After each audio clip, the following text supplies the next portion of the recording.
everyone, welcome back to Campus Voice Series. Today's topic is on everyone. I will start by acknowledging that if you're tuning in and you're feeling in the dark, or you're carrying a weight that feels too heavy to name, I'm glad you're here. Through the lens of emotional intelligence, we're considering why suicide is not an option. Over the years, emotional intelligence has solved 80% of problems, challenges that are faced by people. And research shows that 36% of those people have foreknowledge of how to manage their emotions and also to maximize their emotion for productivity. Now let's dive further into self-awareness, which is the basics of emotional intelligence. When we are in crisis or a problem or a situation or a fix, the first thing to do is to label the feeling. I will go through few points that we are facing as students, because most times young people are the ones committing suicide. The older people that are even closer to their grave are not committing suicide. That's because they've already lived their life. They don't have anything they are aspiring to become. But young people that have ambitions, what you want to become, and then it's not forthcoming, the frustration, I'm not getting this, I'm not getting that, can actually lead to committing suicide.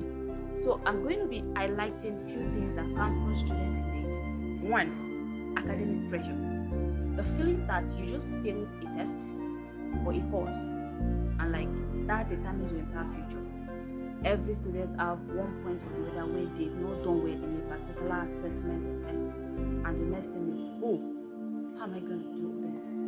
Is this going to be the end of me? I've been in similar situations, just one carryover. My God, I literally thought I was going to end my life because of it, but that situation taught me a lot. People that were around me. Second, social isolation. Now, going back to what I just said earlier, when I had a situation a time ago about a carryover, because I had friends, I had those ones that could talk sense into my head. I could not think of anything stupid for too long. I know I had my thoughts, but they could correct it on time. So when you are isolated as a student, you don't really have friends you talk to, you don't have people you relate with, that would actually be a bad sign for you as a student, because there will always be moments. Take that from me. The comparison trap. This literally happens every day of our lives. The social media is painting the result. Nobody's bringing their behind the scenes to the social media, right? Then you're feeling like, I'm a failure, I'm behind, I'm first step backward, everybody is ahead of me. Whereas they are only posting their outcomes, they are only posting the beautiful result they have gotten, while you are behind the scenes feeling like a failure. That is also a reason to want to end one's life, but then it is still not. That's why I call it comparison trap. Don't fall into that trap. So what we're saying is this: if you have this feeling, you have these challenges around you, it doesn't mean you're weak, but rather it makes you human. And that was why I said, take that statement from me earlier. There will always be moments, but how you handle those moments is what matters most to me, especially. And that is why we're going to be listing out the necessary strategies to use so as to come out of the situation whenever we are in them. I started earlier that you should label the feeling. When you label the feeling, you are identifying what exactly you are facing at that point in time, what emotion you can attach to them. Remember, we have diverse kind of emotion. Previously on one of our series, we talked about our personality, our reactions and all. You can also check back with that so you can understand these basic emotions. Another point is that you should break that isolation. Like I said earlier, what helped me back then was because I broke the isolation. Now, there was a video that went viral earlier this year about a guy. He posted on his socials that he's broke, he's not feeling like it, and he wants to end his life. And guess what? The friends said they thought he was joking.